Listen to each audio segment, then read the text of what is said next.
Hi, folks, and welcome back to another edition with Jeff Berkowitz and I, as we're going to discuss some of the bigger issues. And don't forget that as we end up 2021, 2022 is going to be an election year. Governor Pritzker is going to be running for re-election. And Jeff, there's, 4 or 5 candidates so far running for governor against Governor Pritzker on the Republican side, and maybe more to come. What are some of the issues I'm sure would be involving the state's finances? We just saw what happened in Virginia, as you and I discussed about a week ago. Some of the issues that might come up, what's on your radar as far as the things that you think resonate? The big sleeper issue is, do we currently have a governor who's providing leadership throughout the state of Illinois on some of its key problems? Forget whether it's specifically under his control, because the hot issue throughout Illinois, especially the inner cities of Illinois, Decatur, East St. Louis, Chicago, Rockford, but also through the rest of the state, it's crime. Look at in Chicago, and I don't know if you're seeing much of this downstate, Terry. Hijackings are just going crazy. Car hijackings. You get in, you pull up to a stoplight. Some thug's going to be there, sticking a gun in your face and saying, "Get the F out of there, because I'm taking your car." And we have arrests there. I don't know, maybe at best 10% of those folks who do that get arrested. How many actually get prosecuted and go to jail? So why shouldn't they do it, Terry? You get access to maybe a $30,000-$40,000 How much car. is that happening? Obviously, downstate, we don't hear as much about that happening in Chicago. Well, when you come up, if you want to see things as people do from downstate, to visit, to be a tourist in Chicago, the Chicago metro area, be damn careful, because wherever you are, you may be a victim of a carjacking. So if you're governor of the state of Illinois, is it happening all over, or is it just in generally the crime-ridden areas? no, it had started more on the south and west side, which is the higher crime, especially for homicide areas of Chicago. But now it's on the north side. It's going into the suburbs, because guess what? The criminals are realizing the pickings are a little bit easier, and maybe the rewards are a little bit greater if we get outside of just the high crime areas. And so what is the governor doing about this? Governor Pritzker, he talks about the pillars: education reform, criminal justice reform. Let's stop there. Is he doing anything to reform the laws or the prosecution or the enforcement? Is he doing anything that will stop or at least slow down the number of carjackings? I submit no. And is anybody even asking him? Because he'd probably say, well, I don't know, that's Mayor Lightfoot's problem, right? That's Chicago. No, But it's here's the governor. Here's the thing. Let me throw this out, and you can respond. Yes. You're talking about carjackings, which is not a good thing, and the heavy crime in Chicago. So number one, downstate, we kind of feel like that doesn't impact us, certainly not directly. And secondly, since Chicago is going to rubber stamp whoever's the Democratic candidate, why does the governor have to bother politically? I mean, how would that impact him politically, since it's a Chicago issue? At least that's the view of many. Maybe Chicago won't determine completely who the next governor is. 30% of the population, at least in the general election, is downstate, and similar for voting, and maybe more for voting in the Republican primary. So maybe these folks downstate can have some influence in choosing the governor, and therefore their impact. And Terry, I think property values are something you know something about. They haven't been going gangbusters downstate as well as upstate. And property taxes in both areas, downstate, upstate, going up. So has the governor, he said they were going to do something. They had a task force. Has Governor Pritzker done anything to have a significant reduction, let alone slow down the growth of property taxes? Has he done anything, Terry? I don't know. I don't know of anything he's done. Significantly, no. No, and I don't even know if it's insignificantly. And why hasn't he? He did something a couple of years ago. It was pretty minor, but he was taking credit for doing something. I don't even remember what it was. Terry, But and if you ask any voter if their property taxes have gone down, they would say no. So property taxes continue. Property taxes, I take your point, continue to be an issue. Crime should be an issue. Again, I just don't know who's going to hold his feet to the fire. What about CRT and critical race theory? what about the teaching of sex, which the legislature Let's just passed stop earlier right this there. year Let's in the stop right there schools? because sometimes people say, we don't really know what critical race theory is. So let's use another word they do know, okay? Everybody knows. Because the governor says this repeatedly. Illinois is really got a real problem because we have the systemic racism throughout Illinois. He says that, okay? You can't deny that. That's his belief. Is he going to run on that? Is he going to run on telling the people upstate and downstate, oh, you should all be ashamed of yourself, all you white privileged people, all you people who are oppressors, and the black people who are oppressed, you can't really do anything. That is the essence of CRT, critical race theory. That is the essence of racism, essential systemic racism, which is being taught in our schools.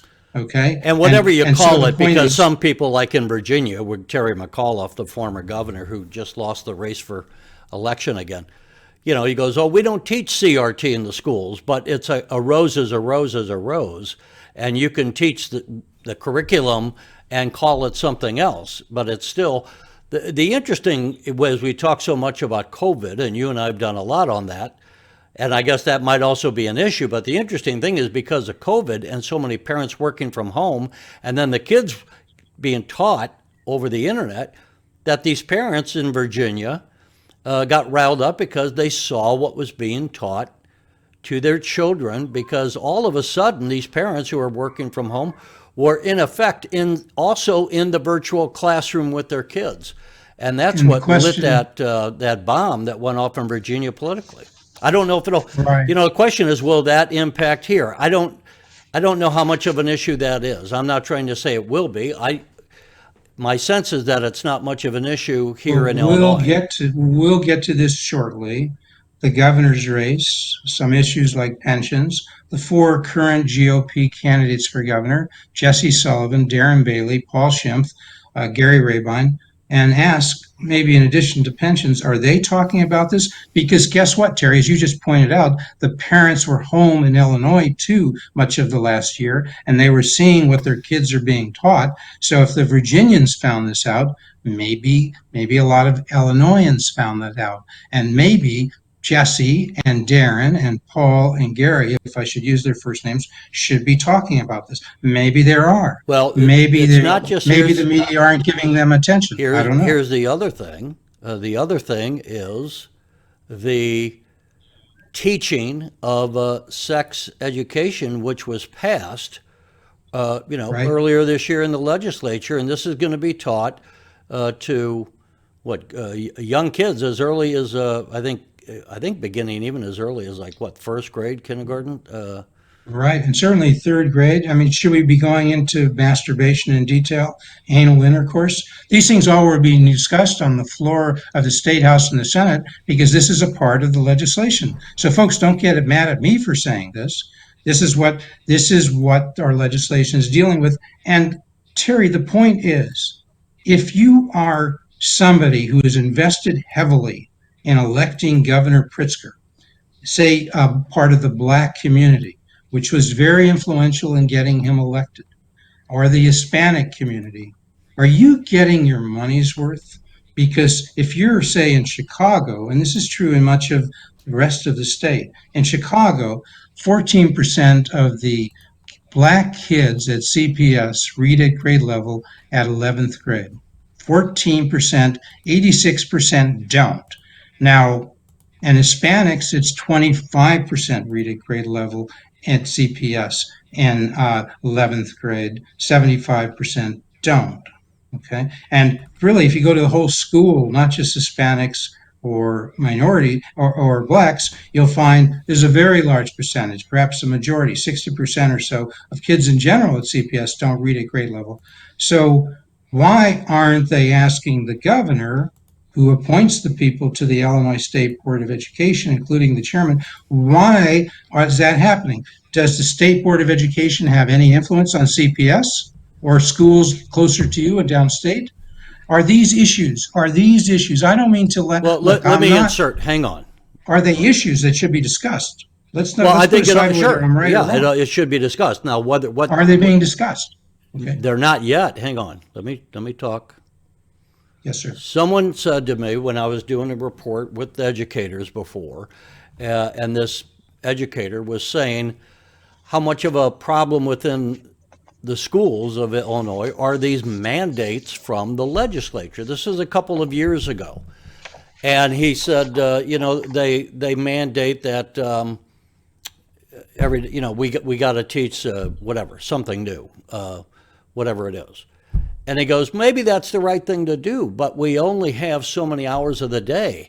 So then when you mandate we have to teach something, what do we kick out of the schedule for the day? Do we kick out science? Do we cut back on math? Do we no longer teach English? And that's something else. Now, speaking of Virginia and what could explode here as we get into the election year, it was not just the CRT, it was also what was going on in the schools. One of the things going on in the schools here was this mandated teaching of sex ed. Let's listen to a bite from the House floor debate where Representative Tony McCombie brought this up, and then we can discuss it. So this way the people know what we're talking about. Actually defining sexual intercourse for your 10-year-olds as having sex, in quotes. That can involve the penis and the vagina, or the mouth and the genitals for your 10-year-old, or the penis and the anus for your 10-year-old. So there you go, pretty graphic, Jeff, and Well, I don't know how Terry, many I don't people wanna- are aware of this, but that's what's going to be taught. Right. But just to your point about mandates, there's plenty of time, Terry. I'm not saying we should be doing this much on sex ed. I'm not saying it's helpful, but that's not the problem. The problem is the effectiveness of the time we are spending.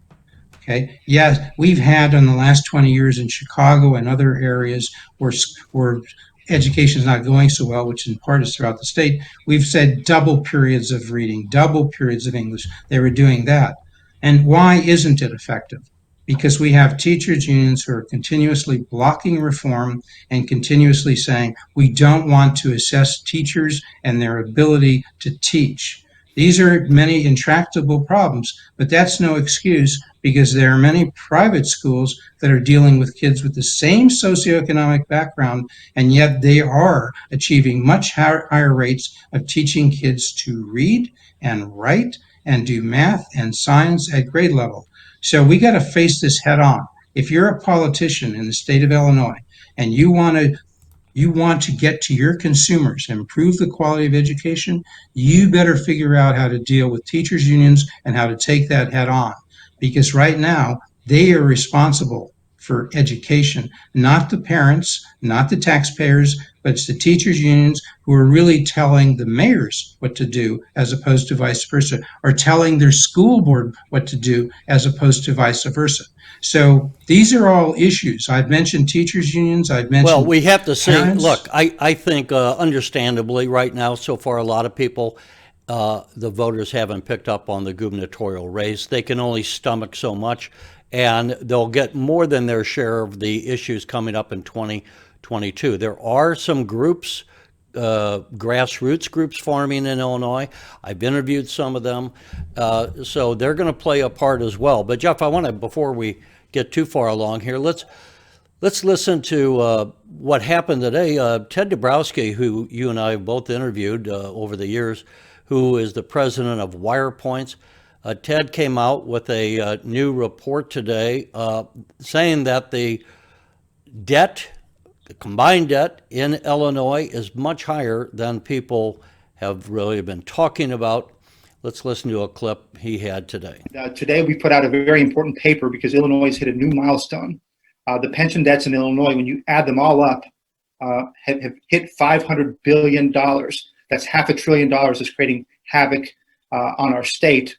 And more importantly, that $500 billion is about $110,000 per household that they're on the hook for in future taxes just to pay down old debts. So people who've been watching this show regularly know for the last year or two, we've been talking about the WirePoints analysis.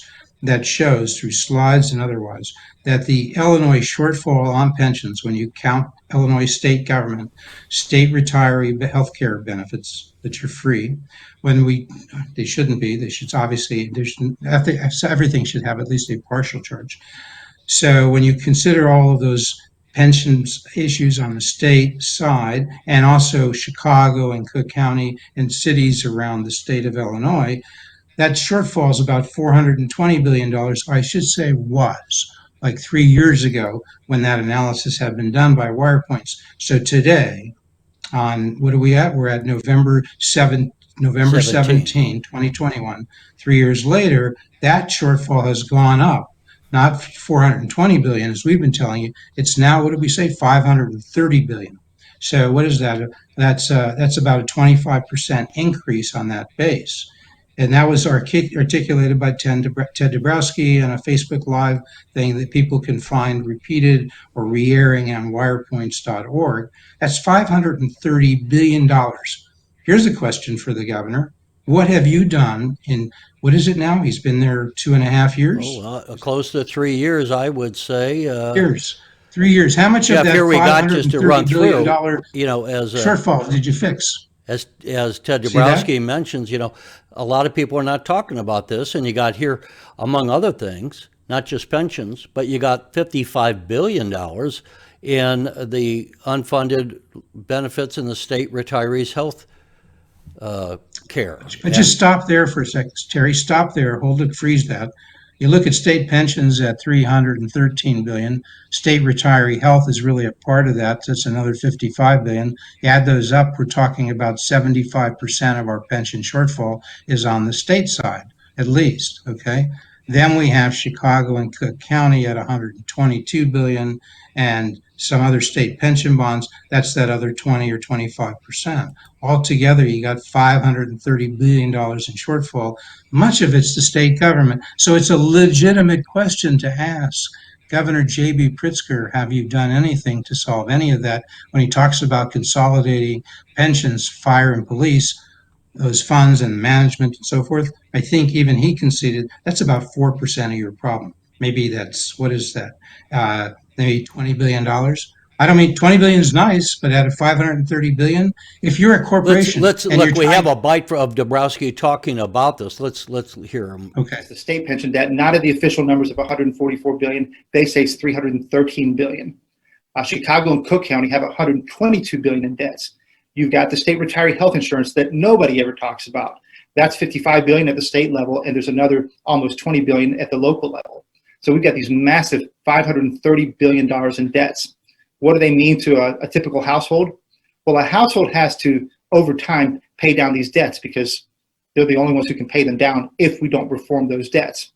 If we break those debts per household, it's about $110,000 for each household on average. So that was today. And then before we leave this, one of the things that Ted Dabrowski was saying is not only do we have this $530 billion, not only is that $110,000 per home, if you take all of the homes around the state, but he goes, you know, no one is talking about this, which is what's so frustrating to Ted Dabrowski of WirePoints, because it impacts everything. Now, he did have 4 of the Republican candidates running for governor. I pulled a couple of clips from this. Each of them spoke much longer. But let's listen to 4 bites here from some of what the Republicans said as they were addressing not only the pensions per se, but just in general, the mess, the financial mess that Illinois is in. Certainly believe that when a promise has been made, it should be honored. I think that it is very important that we communicate to these pensioners that we are working, wanting to uphold your earned obligation, but we have got to sit at the table and work and come up with solutions. And as 2 years in the House and now 1 year in the Senate, I found another a common point. Union bosses and the political elites, they don't want to talk about this. It's just not property tax, as you know. We're pumping up our gas tax, second highest, I think, in the country now. We're looking at, a sales tax everywhere, different pockets raising their sales tax. In Cook County, number 1 or 2 in the country today. But this all trickles down to unsustainable living for working class families, and we better stop it, and we better stop it fast. J.B. Pritzker and the Democratic Party that he leads have had absolute control over Illinois government for 3 years now. And what have they done to solve this problem? Nothing. Absolutely nothing. The only solution that J.B. Pritzker offers to this or any other challenge that our state faces is increased taxes and increased government spending. We need to care about our retirees, those who have earned a pension. We need to care about them so much that we make this system solvent. We also have to care about the taxpayers, making sure they're not getting a raw end of the deal moving into the future. We need to care about the job creators here in Illinois and have a governor who will stand up for them and make this a business-friendly state. So those were the four Republican candidates, Jeff, that we had. One of the things, if we want to look at this, and one of the is, let's take a look at this graphic I wanted to bring up. And here it is, $110,000 per household. If you take all the households in the state of Illinois and divide that $530 billion of debt by all of the households, it says, Jeff, homeowners, in addition to their own property taxes, now you're going to have to be paying off all these costs that come to $110,000. Okay, so our governor was out in London recruiting firms to come here for the wonderful climate change moves we're making and what a great place Illinois is to do business. So I think if you're coming in from another state and you're going to open up a company here and you're going to bring your employees in yourself, do you want to be a part of that 110K, that average $110,000 per household liability that you got to figure out and how you're going to help pay for? Because where's the government going to get that money? From you, okay, as somebody who's going to be taxed for your income, if you've got maybe your capital gains, from you. Governor Pritzker, have you done anything to lessen that load of that $110,000 per household?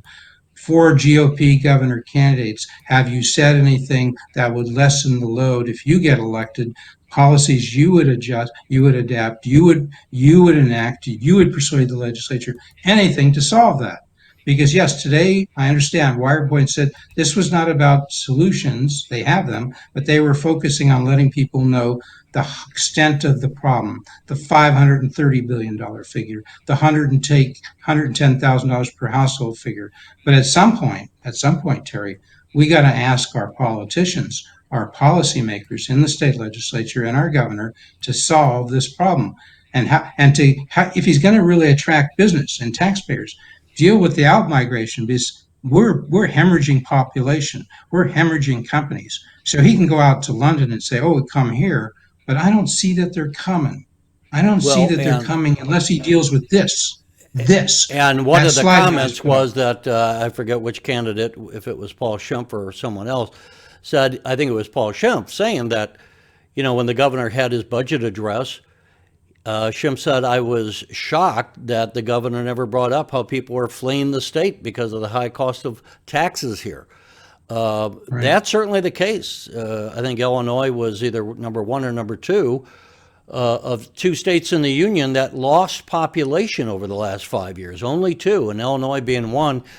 And the governor had said at other times, well, they're leaving for warmer climates in some cases, but they're also going to Wisconsin, those in the northern part of the state. They're going to Indiana. They're going to Iowa.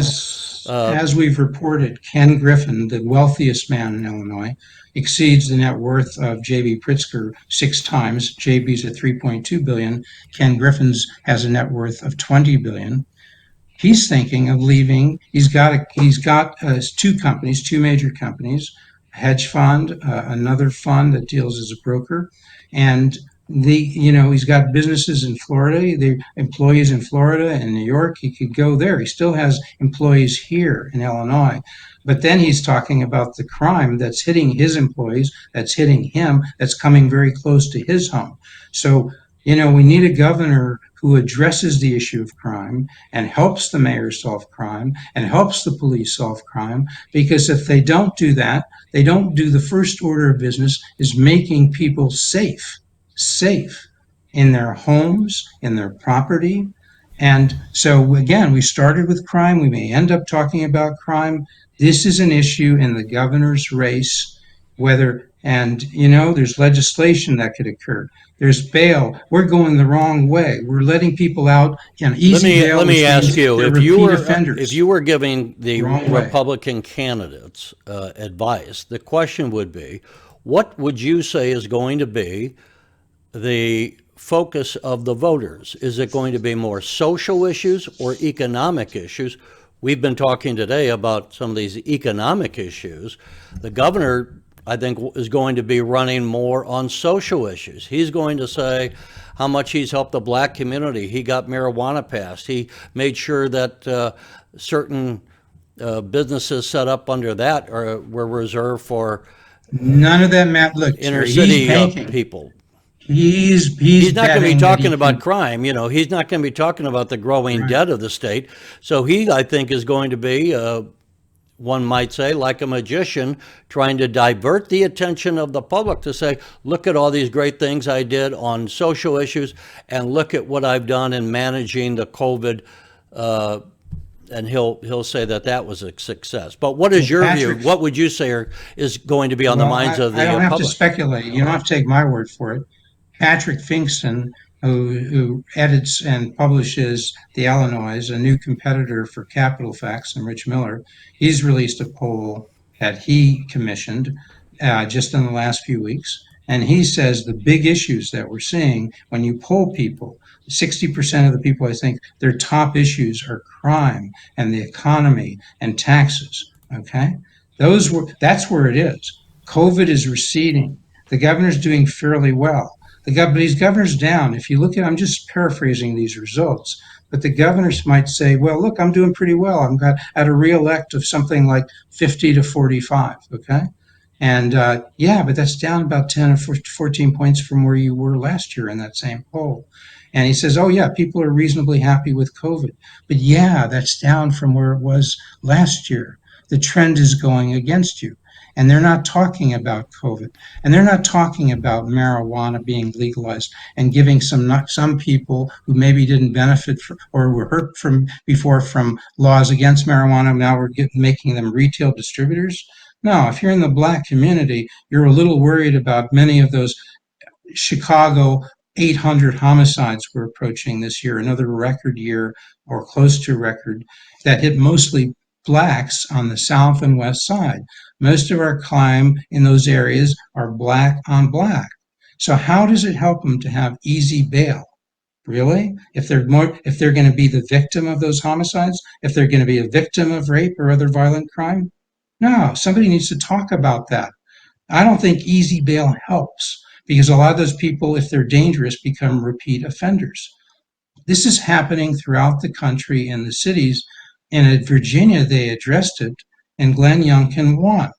And Terry McAuliffe, the Democrat, lost. Now, what will happen in Illinois? Will the governor candidates address them? I've talked about Mayor Richard Irvin being speculated that he may come in and he may have support of influential people. People are saying, that's crazy, Jeff. Who's Richard Irvin? Well, as we were telling him, he's the mayor of Aurora. He happens to be black. He happens to have some experience running the second largest city in Illinois. Now, if you're governor, you're not running the cities, you're running the state. But can you encourage, can you show moral support, as Jesse Sullivan says, for police and law enforcement? So can you address the issues that are on people's mind? Crime, economy, outmigration, bringing jobs here, bringing taxpayers here. We're going to have to have a primary coming up later than in previous years, Jeff, in June. As a reminder, you and I will be covering all of that. But for now, we also want to wish people a great Thanksgiving with their families. Jeff, I hope you have a good Thanksgiving, and we'll be covering the stories throughout 2022. For now, we'll say goodbye. Happy Thanksgiving. Be thankful for all you have in this wonderful country.